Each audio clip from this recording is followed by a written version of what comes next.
Alors, bonjour et bonjour à tous. Avant de laisser la parole à Anaïs Pereira pour introduire ce webinaire, je veux juste faire un petit point technique. Donc, le webinaire est enregistré parce que certaines personnes ne pouvaient pas être présentes aujourd'hui. D'un point de vue technique, là, j'ai lancé l'enregistrement. Il va se poursuivre tout le long du webinaire, mais ne sera diffusé que la partie présentation et donc les échanges, questions que vous pourrez avoir à la fin, étant donné qu'on n'a pas vos droits, qu'on n'a pas demandé tout ça, ne seront pas diffusés. Comme ça, on se concentre essentiellement sur cette partie-là. N'hésitez pas à couper vos micros pendant la présentation également pour pas qu'on ait trop de bruit annexe. Et si vous souhaitez désactiver votre caméra aussi à ce moment-là pour pas risquer d'apparaître sur l'enregistrement, libre à vous. Voilà, je passe la parole à Anaïs Pereira.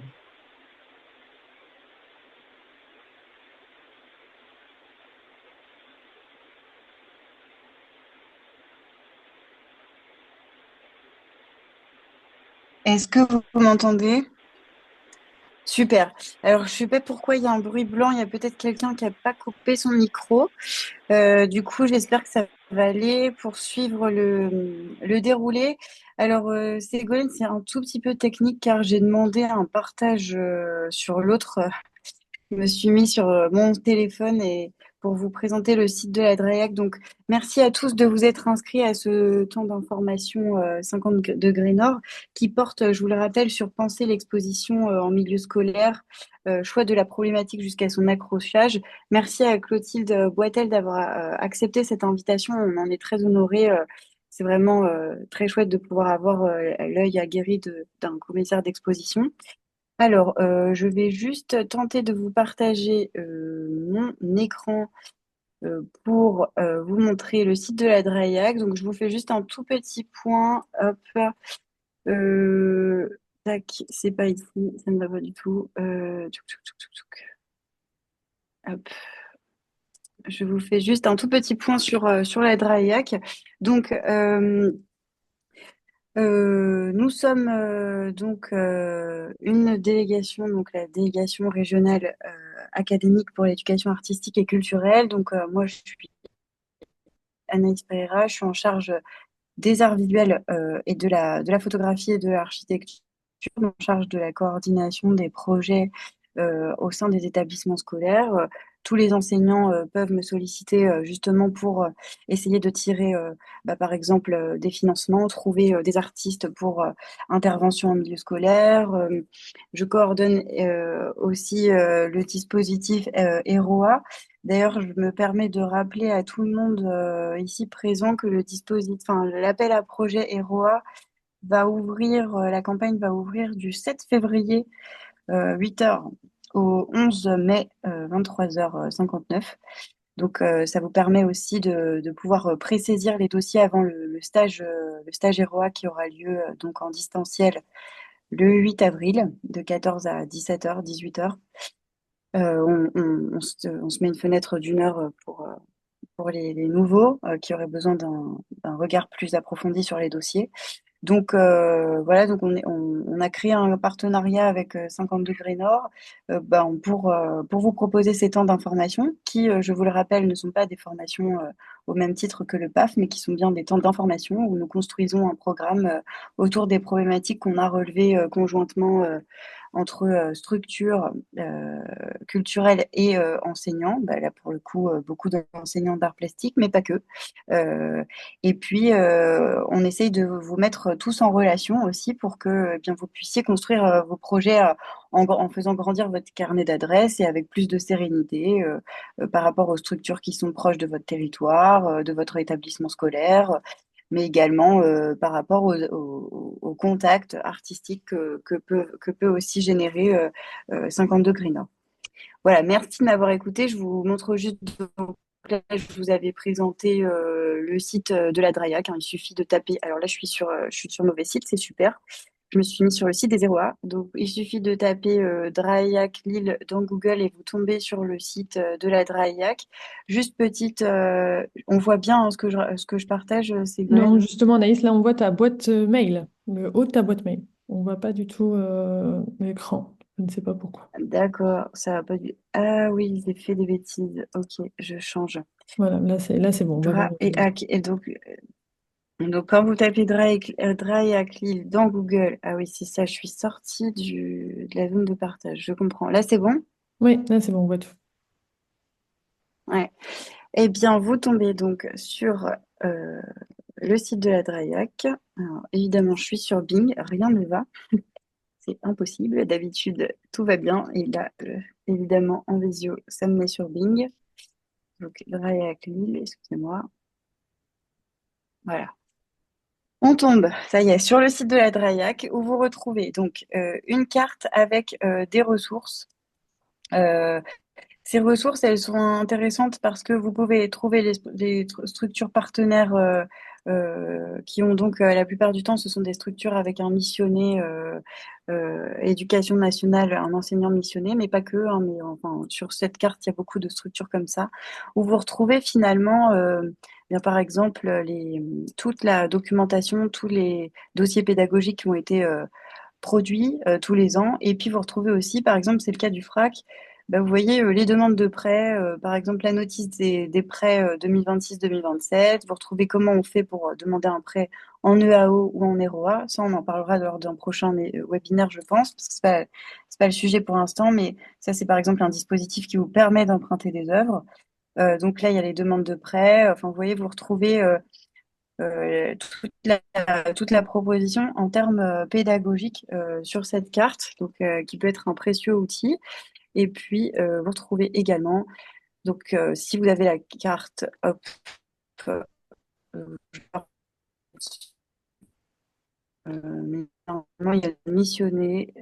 Non, il y avait des onglets dans les dispositifs EAC, tout ça, les domaines. En art visuel, et ben, par exemple, vous vous dites, je veux emprunter une œuvre au FRAC, vous allez dans Professeur missionné et vous retrouvez tous les missionnés.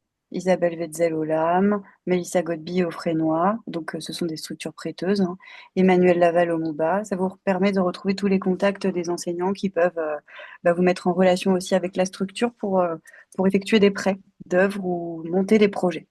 Voilà, j'en ai terminé. Je laisse la parole à Ségolène. Merci de m'avoir laissé introduire ce début de visio.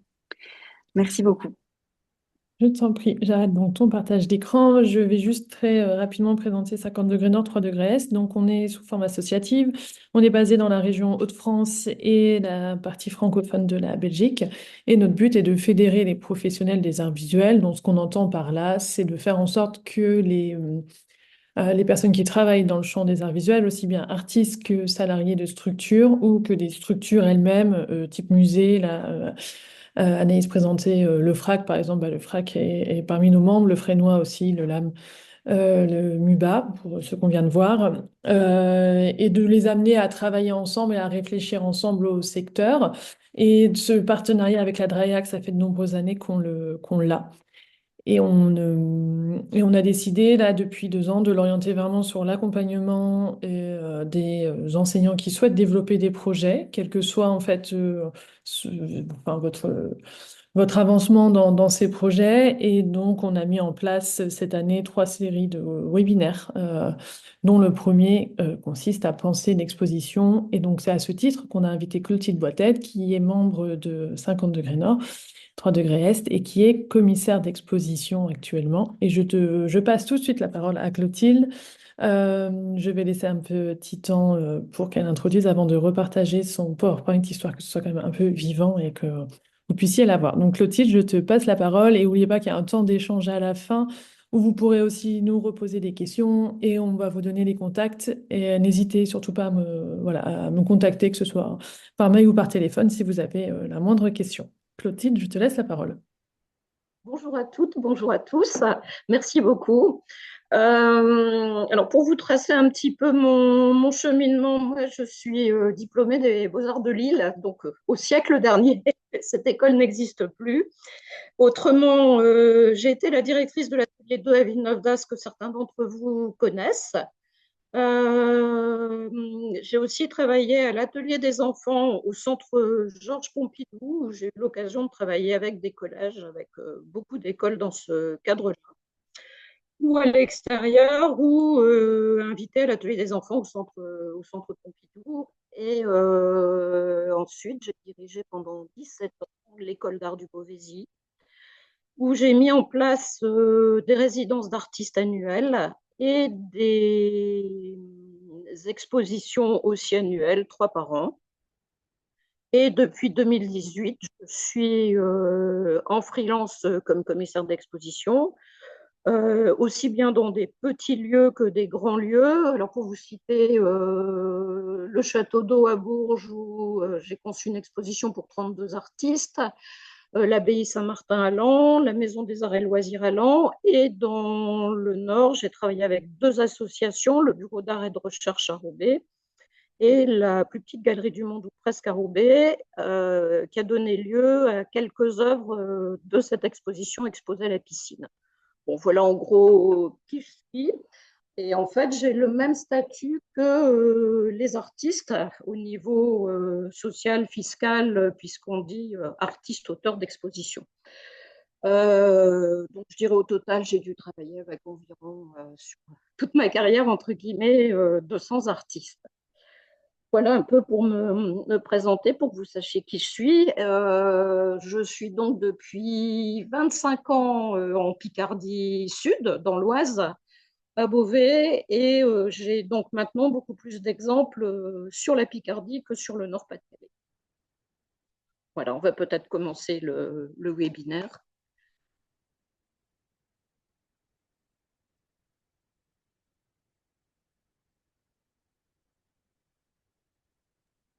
Normalement, tout le monde voit le bon écran. N'hésitez surtout pas à intervenir si ce n'est pas le cas. C'est moi ou c'est pas le cas? Je crois que j'ai été coupée, je ne sais pas. Zoom. Là, vous voyez toujours pas l'écran, le diapo? Non, j'ai un écran Zoom publicitaire. Ah, Ah, c'est nouveau, ça. je réappuie sur la plateforme. Je vais peut-être me déconnecter, me reconnecter. Je sais pas, est-ce que les autres, vous voyez l'écran de partage ou pas? Alors, les réponses dans le chat qui me Oui, disent. Ségolène, moi, je le vois Ok. personnellement. Moi aussi, je Mais le vois. Par contre, on vous entend, Madame Boitel, et on vous voit. Donc, je pense que vous êtes connecté quand même, hein. Ah, j'ai trouvé. Il y a une. Ça y est, C'est bon? c'est bon. C'était pas la bonne fenêtre. Je ne sais pas ce qui s'est passé. Ok, super, je me C'est tais. tout bon. Donc, penser l'exposition au milieu scolaire, du choix de la problématique jusqu'à l'accrochage, je l'ai pris dans un sens encore beaucoup plus large. Du choix du lieu, parce que le lieu pour moi est vraiment important. Et ce qui est important aussi, c'est ce qui se passe pendant l'exposition, mais aussi quelle trace on laisse après l'exposition. Donc c'est beaucoup plus large. Je n'aborde pas du tout, je dirais, ce qui peut être pédagogique, artistique, parce que ça, c'est vos métiers.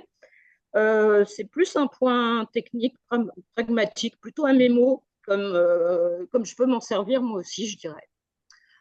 Donc, effectivement, l'espace est très important. Son emplacement dans le collège, sa surface, sa hauteur, la nature des sols, des murs. En fait, je me souviens d'une enseignante qui m'a dit qu'elle avait dû refaire peindre la salle, qui pourtant, l'espace qui était blanc, mais qui avait des plaintes rouges vermillon et des encadrements de portes rouges vermillon, ce qui était très visible dans le cadre de sa galerie, je dirais. Donc même l'existant neuf peut quelquefois laisser à désirer, je dirais. Après, il y a toujours une question de mobilier ou permanent ou ponctuel en fonction de l'exposition. Et je dirais quelquefois, on a besoin d'une petite tablette le long de la simèse, quelquefois d'un socle. Et je dirais toutes ces questions-là sont à penser en amont parce que c'est un budget, un temps de fabrication. Pareil pour l'accrochage, savoir si on va à la perceuse, on visse et on accroche.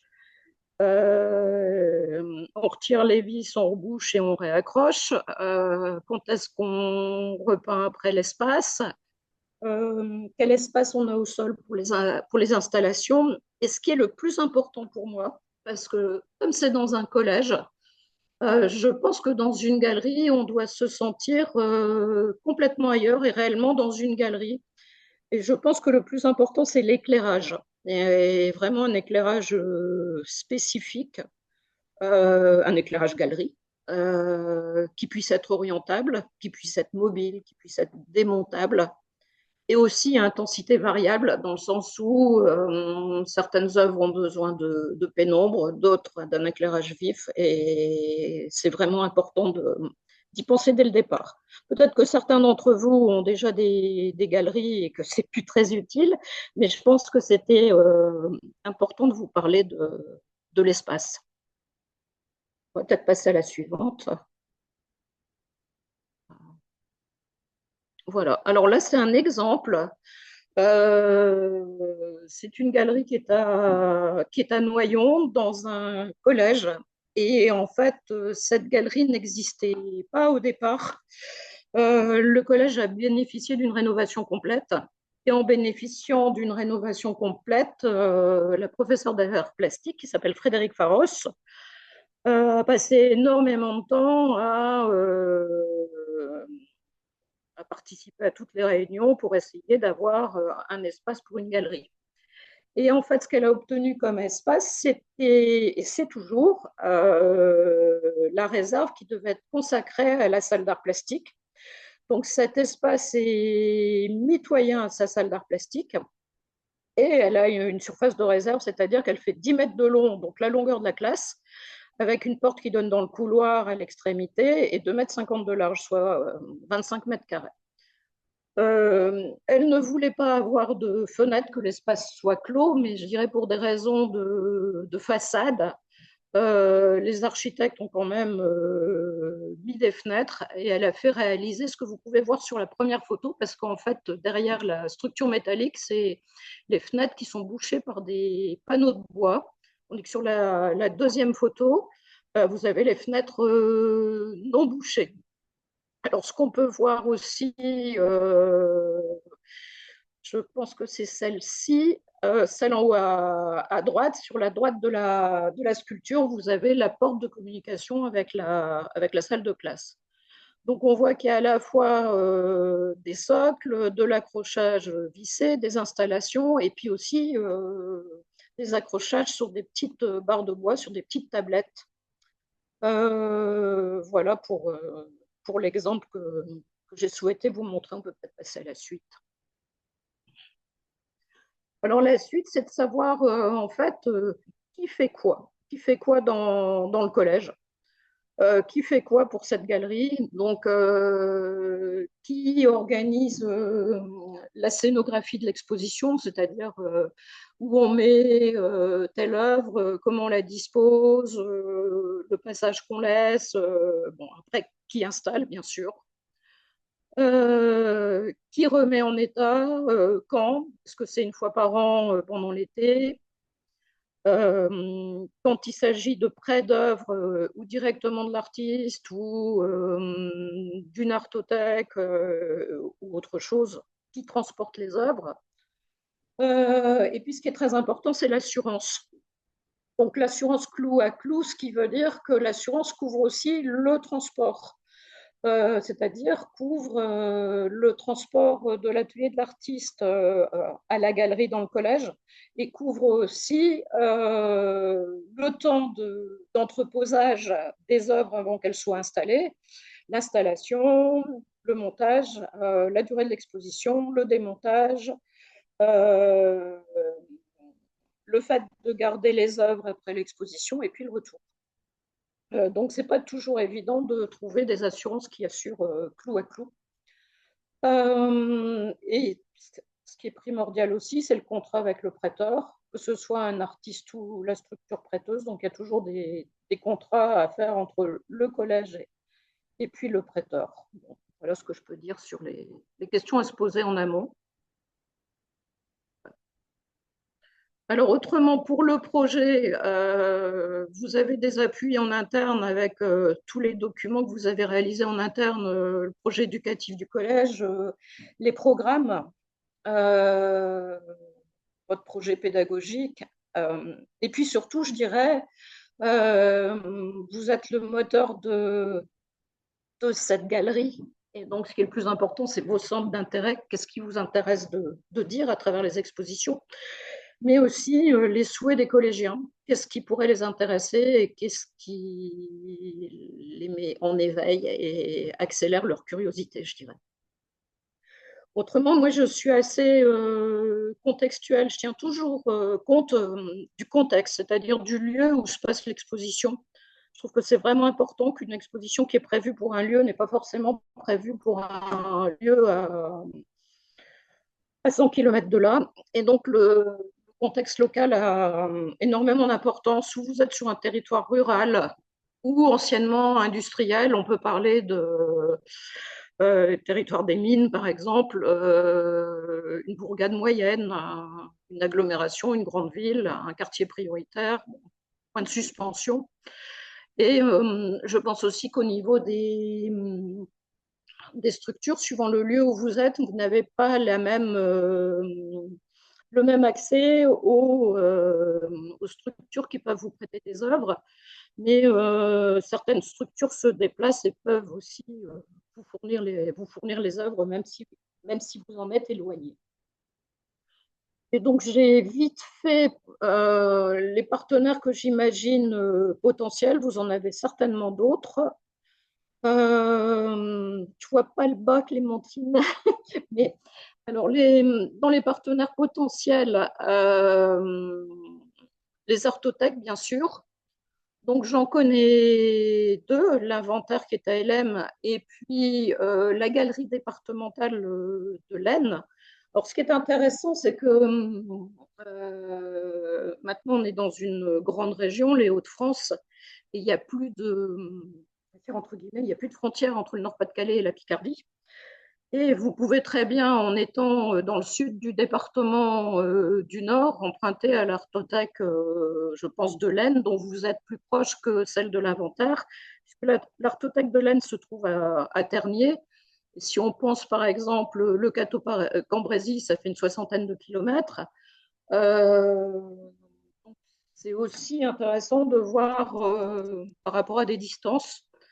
Après, vous avez des médiathèques qui organisent des expositions, des écoles d'art à proximité, des musées, bien entendu, des FRAC, les deux FRAC.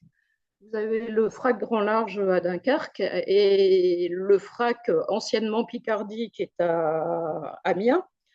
Mais l'un comme l'autre n'ont pas de territoire donné, ne se résument pas l'un la Picardie, l'autre le Nord-Pas-de-Calais. Là, c'est pareil.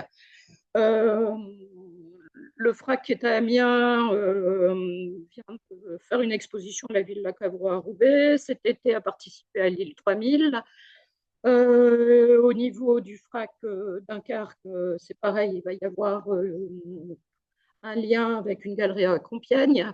Donc, il n'y a plus de notion, je dirais, de territoire. Tous les deux sont Hauts-de-France, ce qui peut être intéressant pour des prêts. Les centres d'art, les 3 centres de la photographie. Il y en a un dans l'Oise, il y en a un près de Valenciennes, il y a celui de Lille. Les galeries et les actions culturelles des collectivités de proximité, les festivals. Quand je parle festival, par exemple l'île 3000, mais aussi le festival qu'organise Diaphane, le centre d'art de la photographie dans l'Oise, la Somme et même un peu plus loin. Voilà, mais vous en avez certainement d'autres de partenaires. Alors, il y a aussi des partenaires qui peuvent être plus cachés. J'ai découvert, par exemple, et ça peut être intéressant pour ceux qui sont à proximité, par exemple dans le Valenciennois, il existe une formation à l'Université de Valenciennes de commissaire d'exposition. Et ils ont des expositions à réaliser. Donc, c'est peut-être un lien utile à creuser avec cette formation de commissaire d'exposition. C'est un exemple, je pense, que vous ne connaissez pas forcément. Alors, ensuite, on va passer à... Alors, le choix de l'exposition, c'est pareil. Se poser la question de qui choisit. Donc, on a l'habitude, on se dit c'est le professeur d'art plastique, mais il peut y avoir aussi à l'intérieur du collège un comité de sélection qui peut réellement sélectionner, mais qui peut être aussi participer à un choix consultatif, et c'est le professeur d'art plastique qui choisit après. Et puis, il est intéressant aussi de faire participer les collégiens qui peuvent être commanditaires et, par exemple, réaliser une sélection d'œuvres dans une artothèque et les accrocher. Et ça peut être aussi la structure prêteuse. Bon, je parlais de Diaphane. Diaphane, par exemple, peut présenter le résultat d'une résidence d'artiste et offrir tout le résultat de cette résidence d'artiste et accrocher, et choisir plutôt. Qui accroche? Ben, c'est toujours la même question, je dirais. Est-ce que c'est le professeur d'art plastique qui en même temps est commissaire de l'exposition, c'est-à-dire qui a choisi l'artiste, sélectionné les œuvres, organisé leur disposition et participé à l'accrochage? Est-ce que c'est l'artiste qui est invité, qui sélectionne lui-même ses œuvres et qui les dispose? Les collégiens, j'en ai parlé. La structure prêteuse, j'en ai parlé. La structure prêteuse qui prête les œuvres mais qui n'accroche pas. Est-ce que c'est fait avec les agents d'entretien, avec le comité de sélection? Tout ça doit être fait et préparé en amont parce que autrement, ça crée des difficultés pour des raisons techniques, je dirais. On va peut-être passer à la suite. Alors, les types d'organisation, je dirais, où vous invitez un artiste. Une autre organisation, c'est de sélectionner un médium ou une pratique artistique. Pratique artistique qui pourrait être la performance, la sculpture,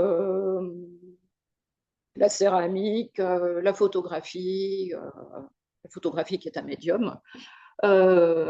Choisir un thème aussi. Solliciter une exposition à une structure en coopération, en partenariat, c'est-à-dire peut-être partager une exposition. Ce qui est le cas d'ailleurs à Noyon, où une exposition était conjointe avec le collège et la galerie d'exposition qui est dans le Chevalet à Noyon.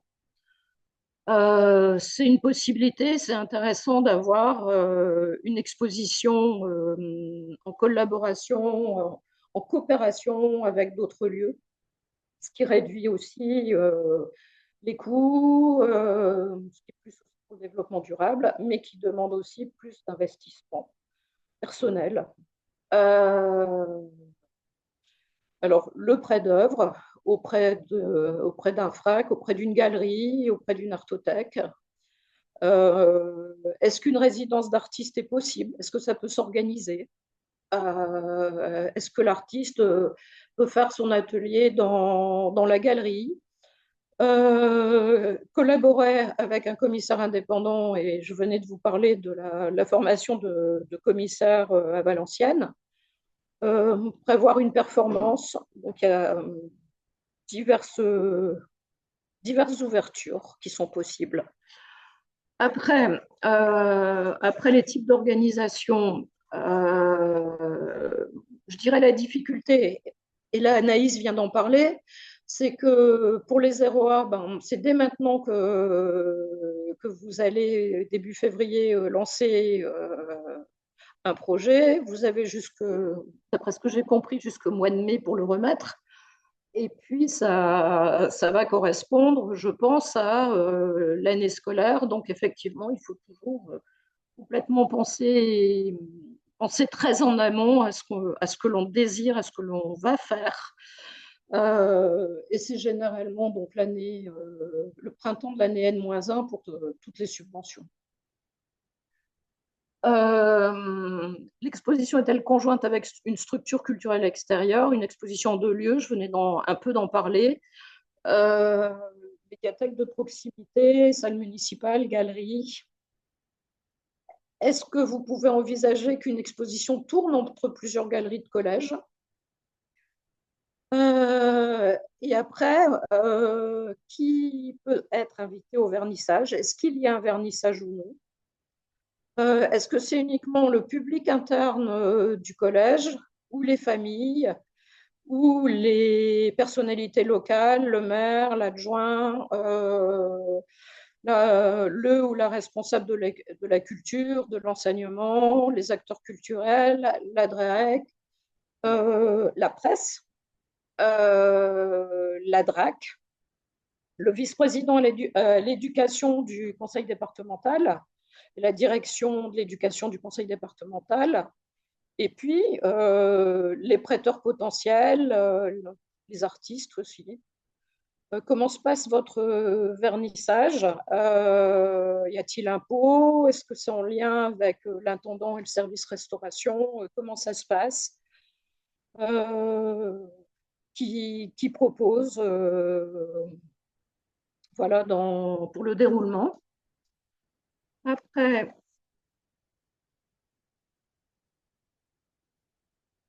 j'ai une page blanche. Moi aussi, ce qui n'est pas du tout prévu. Donc, La page blanche n'est pas prévue. non, j'arrête de suite le partage et je vous remets un autre document qui ne devrait pas contenir de page blanche. Bien que celui-là ne devait pas non plus en contenir, mais on n'est pas à la surprise. Hop. euh, On était à la page 10, hein, c'est ça? J'ai pas de numéro de page, autrement en haut, c'est les dates et horaires d'ouverture. Euh, ok. Tu veux la page qui parle des dates et horaires, c'est ça? Hein? Oui, Ouais. c'est la suite du déroulement. Euh, alors, où est-il? Ici. Voilà. C'est bon pour tout Oui, le monde? parfait. Ok. Donc, en fait, ce qu'il faut décider aussi très tôt, c'est ben, les dates de l'exposition, si justement vernissage ou non, les horaires d'ouverture en interne et pour un public extérieur, comment les choses se passent s'il y a public extérieur. Et puis la communication. Je pense que c'est vraiment très, très important de ne pas oublier la communication.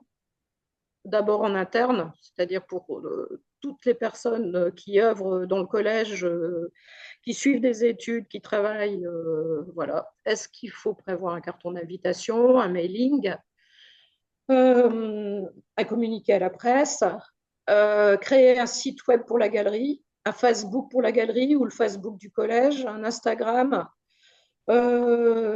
qui informer et comment. Ensuite, comment l'exposition est présentée? Est-ce qu'il y a des cartels? Est-ce qu'il y a une feuille de salle? Est-ce qu'il y a un plan de l'exposition? Est-ce que c'est réalisé par les collégiens? Euh, Ces choix-là sont aussi à faire et peut-être à répéter à chaque exposition pour créer une habitude. Quelle est la programmation pendant l'exposition?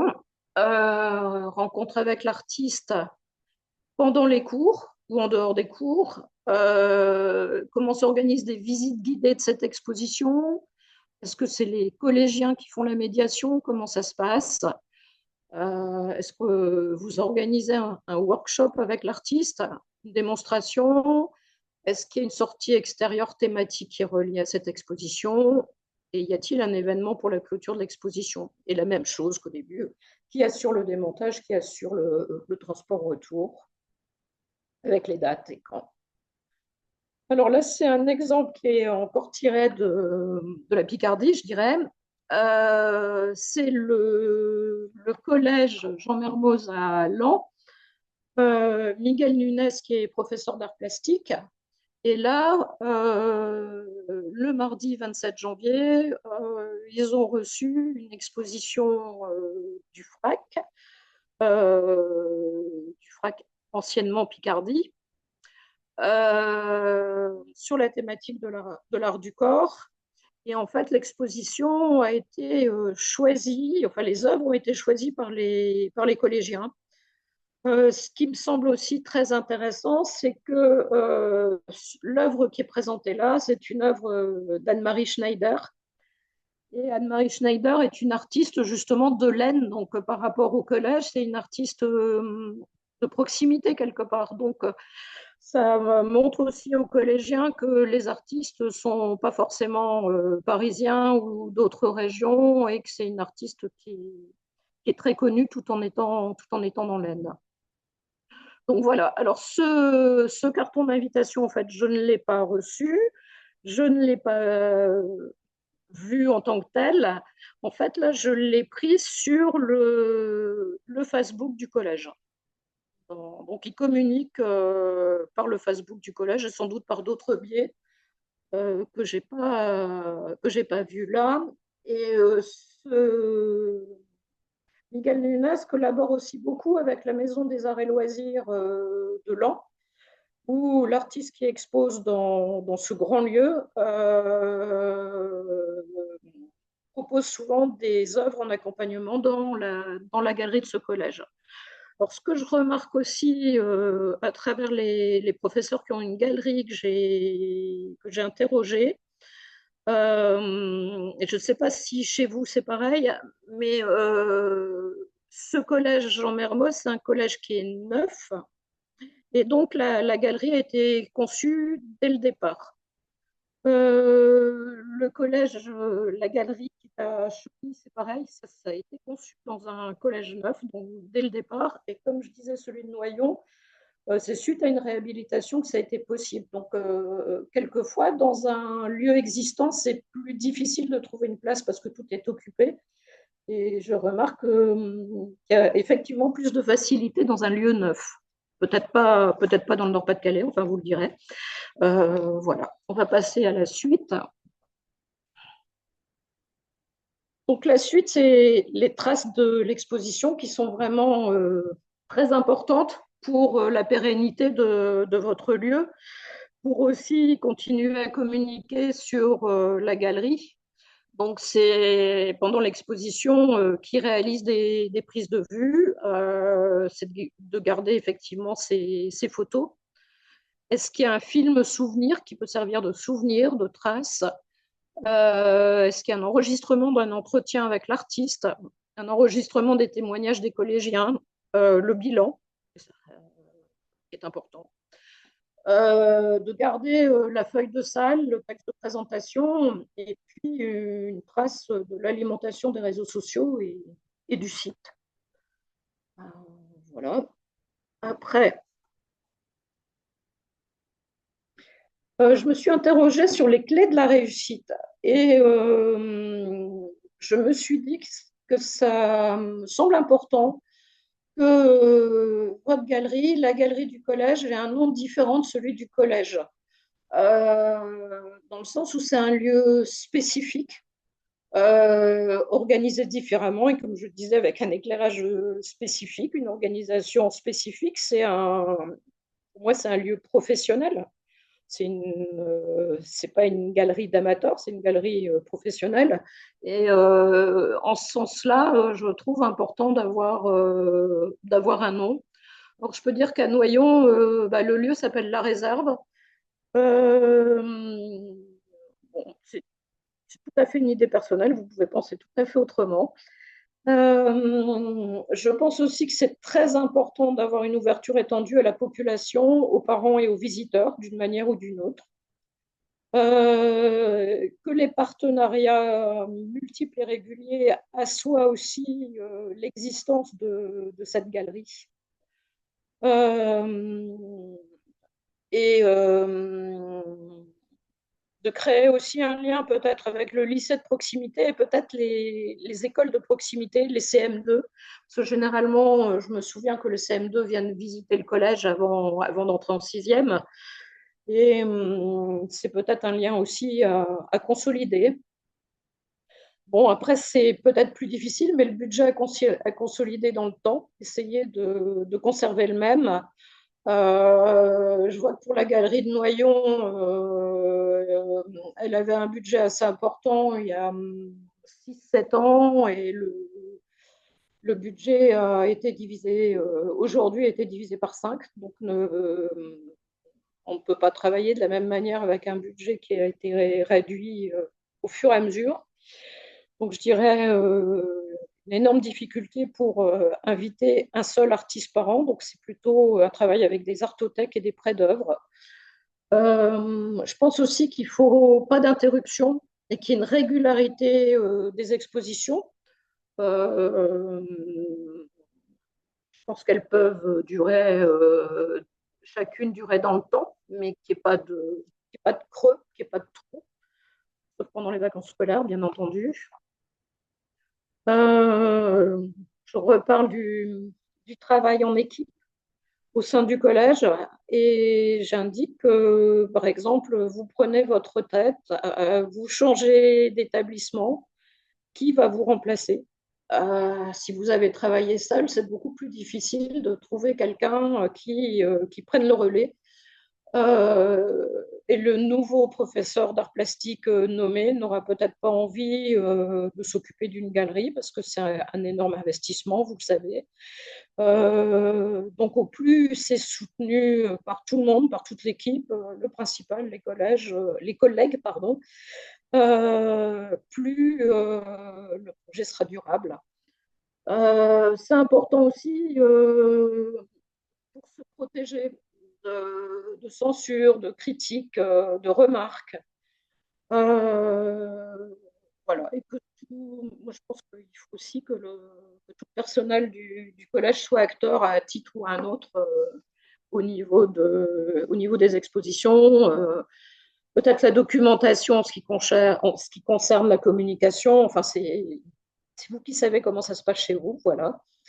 Et puis, je pense aussi qu'il faut une valorisation au conseil de classe, au conseil d'établissement, enfin, dans différents espaces.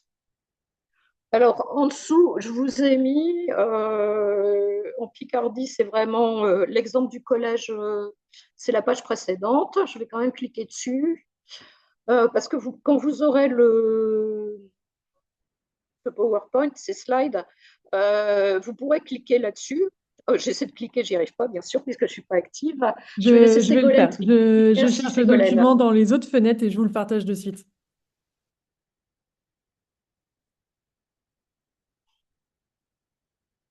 En fait, j'ai interrogé Jacques Marcel, qui a tenu une galerie de collège jusqu'à sa retraite, 94 à 2022, je pense, quelque chose comme ça, qui a fait un énorme projet, un énorme travail. Et je lui ai posé beaucoup de questions. Et en fait, il a souhaité me répondre par écrit. Et ce qui m'a répondu par écrit, j'ai trouvé que c'était intéressant pour vous parce que c'est vraiment un exemple total, un exemple complet et quelqu'un qui s'est vraiment très investi. Et il a créé un site web qui s'appelle Gallardco. Et je lui ai demandé d'ailleurs pourquoi son site web ne fonctionnait plus, parce qu'il s'est arrêté en 2022. Sans doute il s'est arrêté quand il a arrêté, ou bien 2 ans après.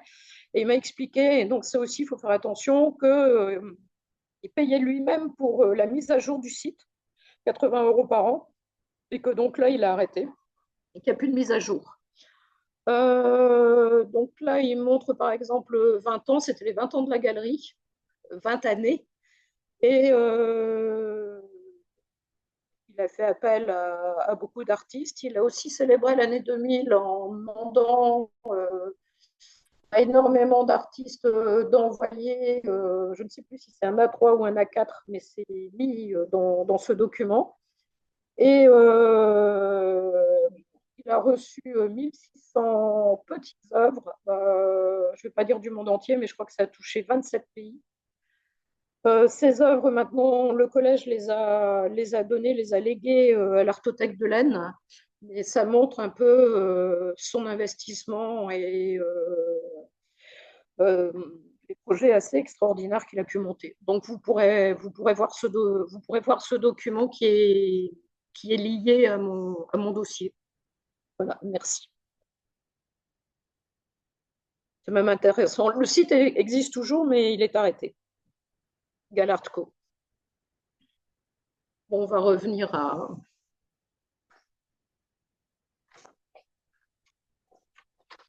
Oui, donc si vous travaillez avec un artiste, il faut qu'il ait le statut d'artiste-auteur, immatriculé à l'URSSAF Limousin, euh, et puis qu'il soit rémunéré d'un droit de présentation publique. Bon, ça, c'est assez libre, je dirais, et de défraiements éventuels, c'est-à-dire ses déplacements. ses repas et le cas éventuel d'hébergement. Jacques Marcel, dont je parlais, hébergeait même l'artiste chez lui. Bon, et qu'il puisse établir à l'issue de l'exposition une facture. Donc, il y a aussi un contrat. J'ai appris récemment que l'artiste ne peut pas être intermittent du spectacle, car les collèges n'ont pas de licence d'entrepreneur de spectacle. Et ce pourquoi je vous en parle, c'est qu'il y a de plus en plus d'artistes plasticiens qui se mettent intermittents du spectacle et non plus artistes-auteurs, même s'ils ont la même pratique, pour pouvoir bénéficier de France Emploi, pour pouvoir bénéficier du chômage. Et donc, ça peut être un souci pour vous. Après, je pense que c'est important, c'est mon idée, c'est peut-être pas la vôtre, mais de travailler avec des artistes qui sont diplômés d'école supérieure d'art ou d'art appliqué, ou de faculté d'art plastique, parce que par rapport à des collégiens, je pense aussi qu'ils vont se destiner à des études et c'est important de dire que l'artiste aussi a fait des études. Le travail d'autodidacte ou d'art brut sont des travaux un travail très intéressant, mais je pense aussi à la valorisation des études en fait. Sans réseau d'artistes, si vous voulez avoir des listes, vous faire conseiller, donc je vous ai indiqué quelques pistes. Et j'ai oublié de mettre, et vous pourrez le rajouter, l'ADREAC, parce que je viens d'entendre Anaïs qui disait qu'elle pouvait aussi vous aider à trouver des artistes. Voilà. Après, c'est un tout petit point technique, je ne vais pas m'étaler dessus, je vais peut-être passer au-dessus. C'est qu'une facture, pour être légale, la facture de l'artiste, elle doit comporter plusieurs points qui sont obligatoires. Et donc, je vous les ai mis à titre de mémoire, je dirais. Pourquoi je vous l'ai mis aussi, c'est que je connais très bien parce que je fais les mêmes factures. Et on a eu, je dirais, des formations pour savoir comment réaliser nos factures d'artistes ou de commissaires d'exposition. Voilà pour la facturation. Après, je veux m'arrêter sur un petit point de vigilance où, en fait, quand vous souhaitez inviter une exposition, un artiste, vous vous exposez aussi. Vous vous exposez, puisque vous êtes responsable de la galerie, vous êtes responsable de cette exposition, vous vous exposez à la critique, vous vous exposez aux remarques, vous vous exposez, et quelquefois ça peut être un peu risqué, je dirais. Et donc, je vous ai mis des exemples, dont un qui est à discuter. Les exemples, ils viennent juste sur la page après. Alors ça, c'est un exemple qui m'est personnel. À l'école d'art du Beauvaisis, je venais d'arriver et j'ai souhaité fêter les 25 ans de l'école d'art en 2001. Et j'ai fait appel à 5 artistes qui étaient issus de la classe préparatoire en art, qui avaient fait 5 années d'études d'art, qui étaient diplômés, donc des jeunes artistes, qui ont chacun conçu une œuvre pour cette exposition et ils ont souhaité s'occuper du catalogue qui est devenu en fait un roman photo. Ils ont intitulé Françoise pour 2 raisons. La première, c'est vous avez Marianne, Marie-Claire, point de suspension, les prénoms féminins qui sont donnés aux revues.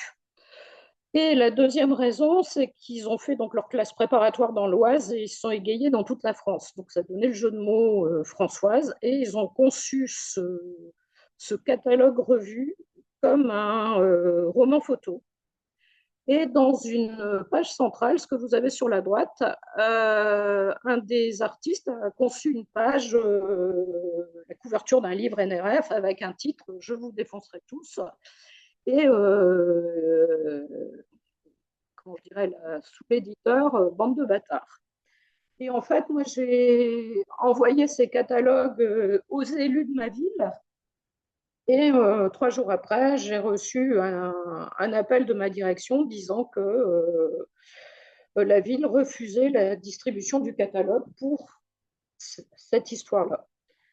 Et finalement, je dirais, je m'en suis sortie parce que nous en sommes sortis, parce que le catalogue était complètement financé par la Direction régionale des affaires culturelles, le ministère de la Culture. Donc, je leur ai dit que j'étais obligée d'annoncer à la DRAC que le catalogue était interdit.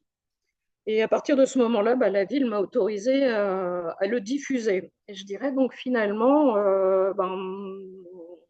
de travailler avec d'autres, d'être couvert par un prêt, aide beaucoup. Donc on va peut-être passer à la page suivante. Oui, alors la page suivante, c'est le professeur d'art plastique qui maintenant s'occupe des médiations du service éducatif et culturel du quadrilatère à Beauvais, qui était professeur d'art plastique à Chantilly et qui m'a raconté que donc il y a une galerie d'art à Chantilly et il a reçu une exposition de la résidence d'Aurore Valade à Beauvais, une exposition prêtée par Diaphane qui était organisateur de cette résidence d'artistes. Cet artiste a fait des photos de la vie à Beauvais, de la vie quotidienne à Beauvais, dont les caddies à la sortie d'Intermarché, et il m'a dit que son principal de collège à l'époque a refusé une photographie sur laquelle, dans le caddie, il y avait des packs de bière, incitation à l'alcool. Bon. Et moi, je n'ai pas retrouvé cette photo. J'ai retrouvé celle-ci avec Coca-Cola, qui aurait pu aussi heurter, faire boire aux enfants Coca-Cola, enfin, je ne sais pas. Et en fait, comme l'exposition était prêtée par Diaphane,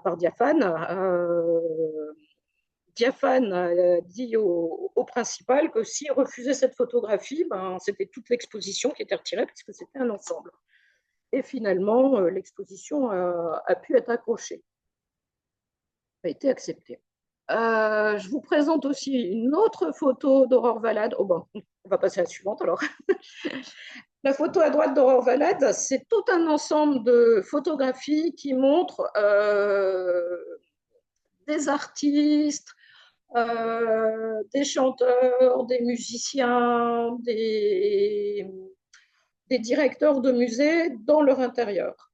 Et tout ce que ces artistes ont en commun, c'est qu'en fait, entre guillemets, c'est le bordel chez eux.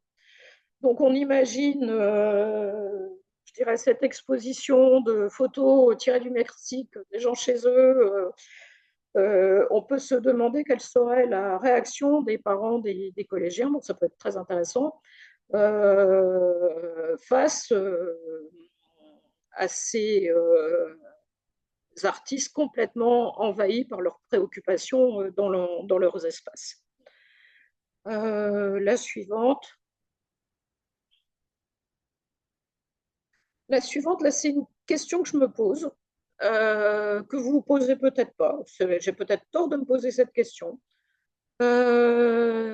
Sandrine Fallet a réalisé cette installation en 1999 et en fait, elle l'a conçue comme le jeu du petit cochon. Si le petit cochon grandissait en même temps que l'enfant, quelle taille il aurait quand l'enfant deviendrait adulte? Et donc là, le cochon correspond à la taille d'un adulte et c'est une installation qui est assez drôle. Mais ma question est, je pense qu'une telle installation dans une galerie d'un collège ne poserait pas de problème dans un territoire rural, mais dans certains quartiers de métropole, peut-être que cela pourrait poser un problème si l'enfant rentre chez lui en disant à ses parents il y a des cochons exposés à l'école. Donc ça fait partie, je sais pas, moi je me pose la question, j'en ai parlé à l'artiste qui m'a dit ah bon, tu te poses de drôles de questions. Et je dis maintenant on se pose des questions réellement sur la censure, sur bon, qu'est-ce qu'on fait. Voilà, donc là c'est une question totalement ouverte sur un choix. Je dirais vous aurez à vous poser beaucoup de questions sur les choix que vous allez faire, je pense. Bon, voilà, j'ai terminé sur les points de vigilance. Merci Clotilde. Juste avant de répondre à vos questions, tu as soulevé d'autres interrogations pendant ta présentation et c'était juste pour préciser qu'il y a encore donc 2 webinaires qui vous sont destinés, auxquels vous pouvez vous inscrire, hein. C'est le même formulaire que celui d'aujourd'hui, auquel vous êtes peut-être déjà inscrit.